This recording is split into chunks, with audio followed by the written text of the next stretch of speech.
Today I will show you a horror, mystery film from 2008, titled Mirrors. Spoilers ahead. Watch out and take care. Gary can be seen running through a subway station trying to get out. He gets to a locked door and breaks it open. Once inside he heads to a window, only to find it bricked up. Suddenly, all the lockers in the room open, revealing their mirrors. Gary walks up to the giant mirror in the room and says he wasn't trying to escape. The mirror begins to shatter and he wants to clean it up, but breaks off a piece. He says he's sorry and goes to pick up the piece, but his mirror image stays in place. The man sees the piece of mirror in his hand in the reflection and the mirror image uses it to kill him. An alarm beeps and a man turns it off, then gets out of bed. Ben looks at himself in the mirror in his bathroom and drinks a crushed up tablet in his water.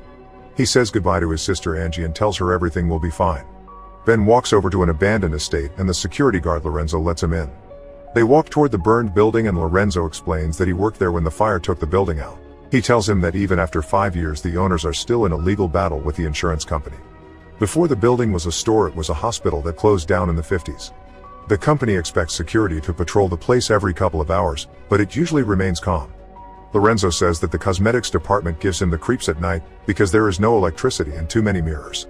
Ben asks who polishes the mirrors and the old guard tells him that was the man he's there to replace, Gary, who spent the entire night cleaning them. On the tour around the place, Lorenzo asks why Ben left the police force, but he doesn't feel like answering that question. Lastly, he shows Ben to the trailer for the security. Meanwhile, the mirrors in the building come to life. Later, Amy comes back home and asks her housekeeper Rosa about the kids. She tells her that they're upstairs with Ben. Amy walks up and finds them playing and talking. She asks to talk to him and they go to the bedroom, immediately starting to argue. He tells her that he hasn't had a drink for 3 months and that he has a new job until he can get reinstated in the force. Amy doesn't believe he can change, but he tells her that she wasn't there for him when he killed someone on duty. She gets angry, telling him that she was the only one that ever believed in him, while their son listens to them argue.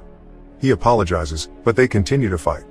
He kisses her and it's clear that they both care a lot for each other still, though she pulls away and tells him that she can't do that anymore.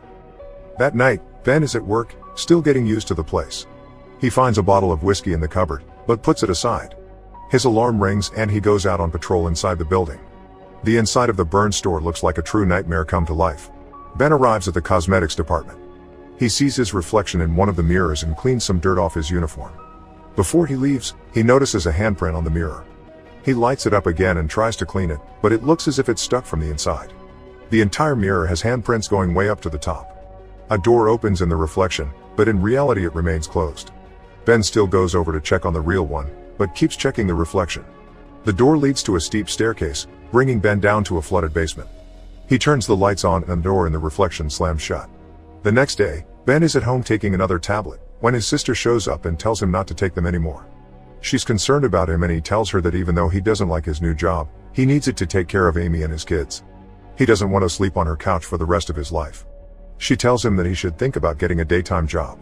Ben looks back in the mirror and his face looks like it's melting. Angie comes back and he tells her to get out and leave him alone. He looks at himself again, but everything looks normal. Ben thinks he's losing his mind. Later, he's on another patrol at work, looking over the burned mannequins and the mirror-filled walls, when he thinks he sees someone behind him. Ben peers into another mirror and places his palm to match the print, when it shatters and cuts him.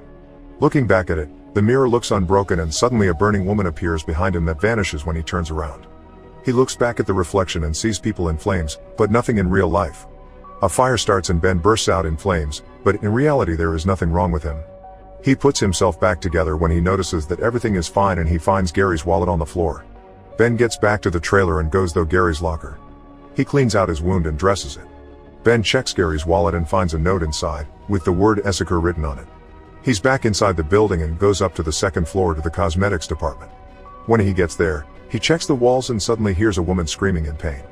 He places where the sound is coming from and runs towards it. He enters a room looking for the woman, going through every part of the place, but he can't find her. Suddenly, he hears her again and sees her reflection in the mirror, but doesn't see her normally. When he pulls the changing room curtain he sees nothing there, so he drags the mirror closer and places it in front of the room, then shines a light on it and sees the woman again. The burning woman can only be seen in the reflection. Ben's son Michael wakes up screaming and when Amy goes over to comfort him, he says that there is a lady screaming in the mirror. She tells him it's just a nightmare and leaves his room, leaving the door open. She goes to bed and when she turns off the TV, the woman appears on the screen and back in Michael's mirror. Later, Ben is at the bar where Angie works and is telling her about what he experienced. She thinks it's just the stress from everything that has been going on in his life. But Ben keeps talking about mirrors and how they are everywhere. He feels like the reflection is looking back at him. Angie tells him to talk to someone and pleads with him to get some sleep. Ben is sleeping when someone knocks at his door. He gets a package from Gary. It contains articles about the fire in the store and one on the man that confessed to the crime of setting it on fire. Ben arrives to work as Lorenzo is leaving and he wants to talk to him about what he's been seeing. However, Lorenzo tells him that the police has been there and has informed him about Gary's death. They didn't tell him how he died.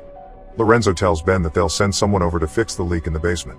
Amy is at work overseeing an autopsy when she gets called into the lobby to meet Ben. He asks her to show him Gary's body because he needs to know how he died. Ben tells her everything and convinces her to help him.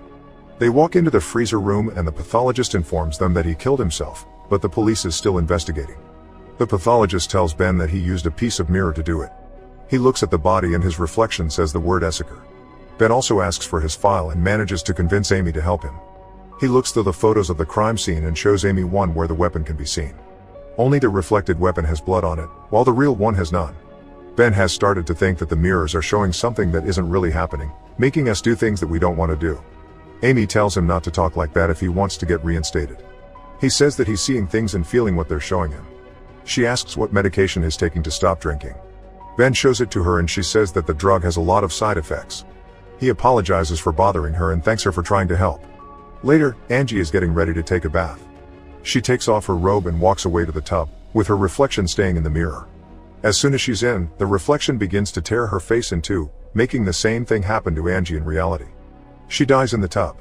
Next, the police is there investigating her death. A detective walks into the bathroom and drains the bathtub. He reveals her face and sees the damage. Ben comes home and when the officers restrain him from going inside, the detective comes out of the apartment and hold them back when he wrestles out of their hands. When he sees the body, he vomits in the sink. Ben is crying over her body in the mortuary, while Amy talks to Larry and tells him that Ben would never hurt his little sister. Larry says that his story checks out in most parts, but that his colleague has told the cops that Ben was planning on leaving the job. He tells Amy that they will let him go because they have no reason to keep him. She goes over to him and offers him to stay with her and the children back at the house, but he doesn't want to put them in danger. Ben thinks that the mirror came after Angie, but Amy misunderstands and tells him to tell Larry everything. He doesn't think either of them will believe him about what he thinks has happened. That night, Ben is in the store and he's trying to break the largest mirror. When it doesn't work, he takes out his gun and shoots at it, finally making a dent. But the mirror heals itself. He keeps banging on it and drops desperate next to it, asking it what it wants from him. The mirror writes him a message, the work Essiker. Later, Ben asks Larry to run the name for him, because he couldn't find it online. He's doing research on the store and the fire, but he has trouble connecting the dots. The man that set the fire in the store kept claiming that the mirrors are guilty. Larry calls him back and tells him that he didn't find anything on Essiker, so Ben tells him to run the name of the arsonist, Terrence Berry. He tells Ben that he's dead, but gives him the name of the asylum where he was kept. There, Ben talks to his doctor, who tells him that the patient thought there were two separate realities. He shows him the interviews with Berry. During the interview, the man says that the mirror killed his family because he couldn't find Essiker. Ben fears for Amy and the kids, so he goes over to the house and takes out all of the mirrors, scaring Rosa and the kids. When he can't remove one from his daughter's room, he paints over it. Amy arrives because Rosa called her and she's pissed at him when she sees what he's doing. She asks him to leave and he says that he'll do it after he covers the mirror. Amy doesn't understand what is happening to him. She tells Ben that Michael is acting strange because of his influence. He takes her outside to show her what is happening, but when he shoots the mirror, it doesn't heal itself back. The kids are looking at him through the window, scared about what is happening.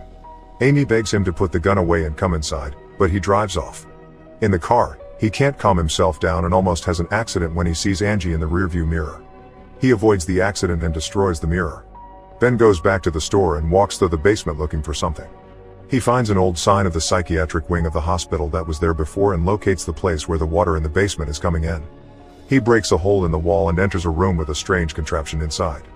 He steps inside the contraption with a chair in the middle. He sees the restraints on it and then notices that it's surrounded by mirrors. Ben keeps looking at his reflection and suddenly it shoots at him. Later, he calls Larry again and asks him to locate the patient employee manifest for the hospital that used to be there. Ben tells him to look for a patient or employee with the name Essiker. Before he hangs up, Larry tells him to keep his head down. They meet that night and Larry gives him all of the medical files he could find on Anna Essiker. Larry found the files in their evidence storage because they were a part of a cold case. The girl was only 12 years old when she was committed. She died along with the other patients in the hospital, who killed each other on the same night. The hospital got closed down after that. Their doctor was arrested, but he killed himself with a piece of the cell mirror the next day. Ben goes back home and investigates Essaker's files. He notices that she's blurry in all of the pictures from the hospital.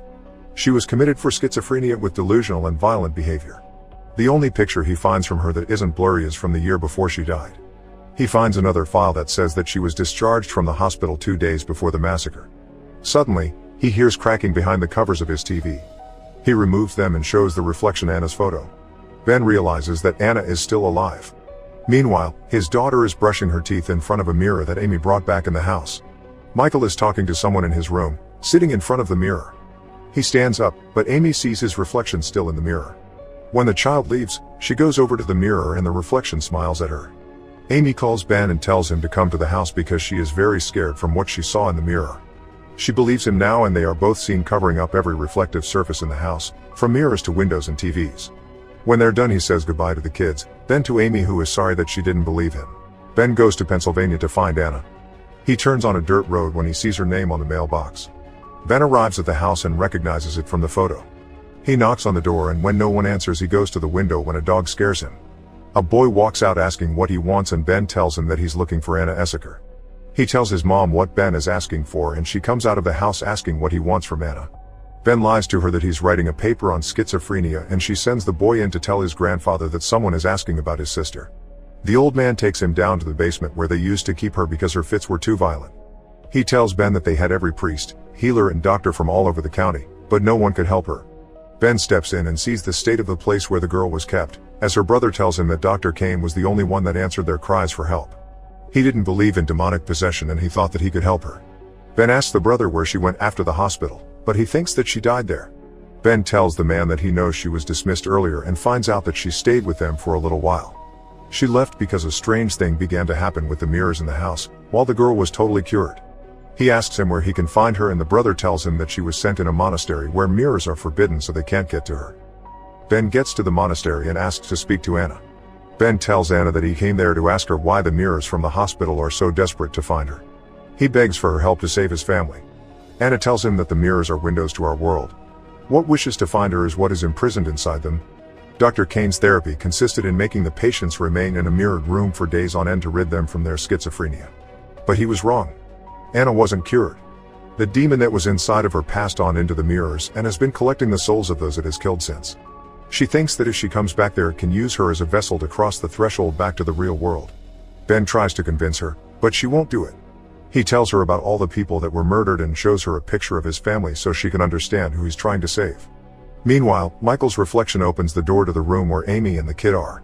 Ben calls Amy to tell her about his progress, but she suddenly realizes that Michael is gone from her side.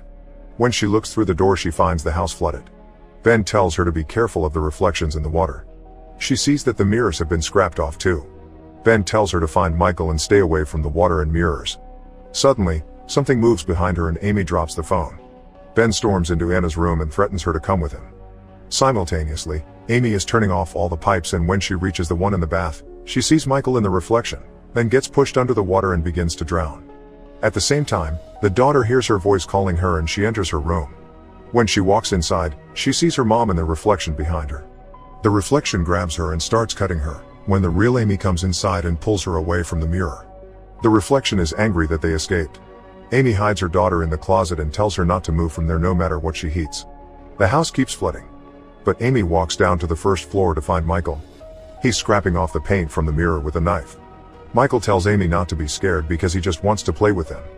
He runs away with the knife and she goes after him, then sees his reflection under the chair, thinking that he's hiding from her. The reflection cuts her and runs away. In the meantime, Ben takes Anna back to the building. As soon as they enter, things start appearing in the mirrors all around. They go down to the basement and Ben gets her to the chair because she keeps her eyes shut. She tells him to strap her on the chair and that there is no other way to save his family. Back at the house, Amy finds Michael sitting in the water. When she approaches him, his reflection looks at her, then pulls him under the water. Amy can't get him out, so he drowns.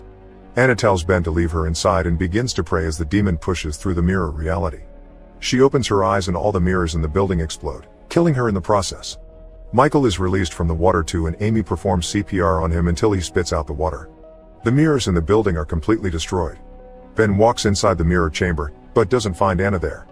He hears something crawling on the walls and the demon appears in possession of Anna's body.